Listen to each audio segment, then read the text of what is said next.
How about blood flow, alternating your hands at rest? You can see I've got big veins, and that's partly from climbing. You know, there's blood in your arms, and that's what makes your muscles work. And if you keep your hands above your head, you ever had your foot go to sleep when you're sitting on a chair and it like cuts off the blood supply to your leg and it goes to sleep and it goes all numb? Same thing will happen to your hands. If they're above your head, there's only so long you can climb before your arms will go numb and then they don't work.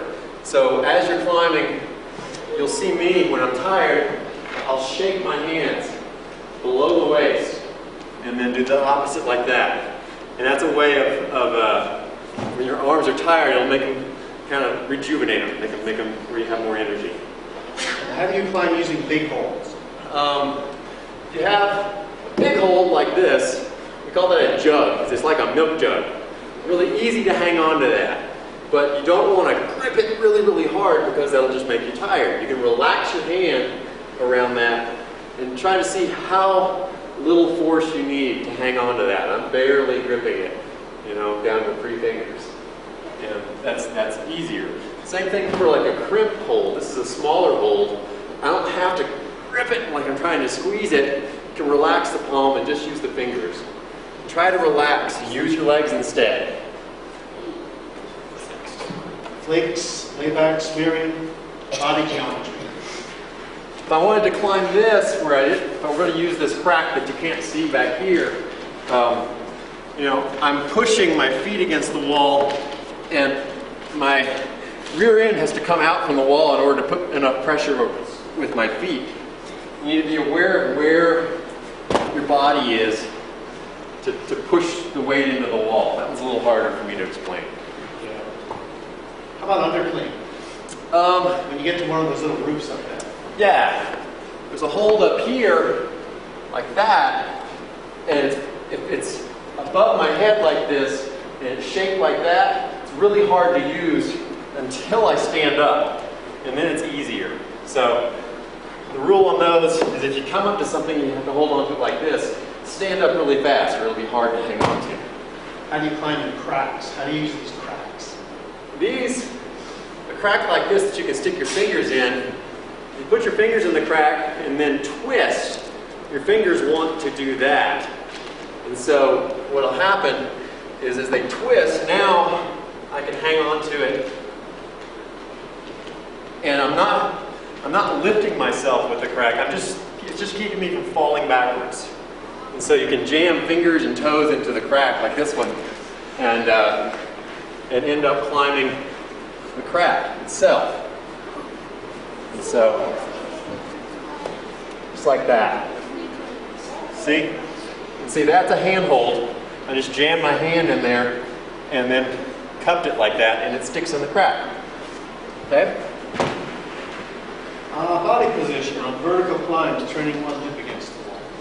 Right. If one way to climb is to face the wall and you're finding footholds and stepping in them, and you have to turn this knee out like that, and you turn this like this, and you look like a frog, okay? Because I'm like that. So an easier way to do it is to climb and turn, and now I can step sideways. See how I'm not looking like a frog. I'll turn with a hip against the wall. And then I can continue, I can turn the other hip against the wall if I have to step this way. And it makes it, you don't have to be quite so flexible. Because, you know, if my foot's here and I want to step all the way up here, that takes some flexibility. But to do the same thing, this doesn't. See, I can get to the same holes and it's not such a contortionist movement. We have opposite hands and feet, longer reach, more muscle groups. So, if I want to step here and here and reach, that's as high as I can get, okay? If instead I have my right hand and I step with my left foot, what I can do is reach to there. And what I'm using my leg, my butt, my back, my shoulders, and I'm twisting to get further. I don't know if it makes sense, but if you're using your left foot in your right hand or vice versa, you can reach further. and you don't get as tired because you're using the whole body to get where you're going. This is a good crack right here. It's as wide as my body. And I'll show you what you can do in a chimney, which is kind of cool, is you end up using your whole body to stay in the chimney. You see, I end up using my shoulders so that I don't even have to necessarily use my feet. See, my feet aren't even keeping me in. It's my shoulders. So I'm squeezing against these walls with my arms and my shoulders to stay in, okay? So there's a lot of different ways to climb.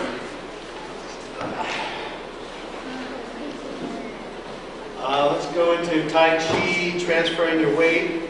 So, how many of you ever do martial arts? Anybody done karate? You ever hear of something called Tai Chi? Right. Well, Tai Chi is like really slowed down martial arts. So instead of going like this and then punching, you know, you do it really, really slow. Where you'll stand on one foot, and this foot has no weight on it. All on this leg, okay? And then over the course of like 2 minutes, you'll slowly do a slow motion punch where you're going to the other, and now all of my weight's on this other foot, see? And I can pick this leg up without moving. It's stationary. The point of that is that you breathe really slowly, and you really do this controlled motion of putting all your weight from one leg to the other. And that's like climbing. You want to do this controlled motion from move to move. You know, when we go to this hold, I want to control where all my weight is. It's all on this leg. I'm going to transfer it all to this leg and stand up smoothly and slowly. Let's close it off with breathing and relaxing, and maybe your fencing demo. Right. You need to breathe because when you're scared and you're up on the wall, if you'll find yourself taking really shallow breaths, you get tired fast. And then you'll fall off and the rope will catch you. So relax, look down at your feet and breathe. You want to breathe out really hard. Go.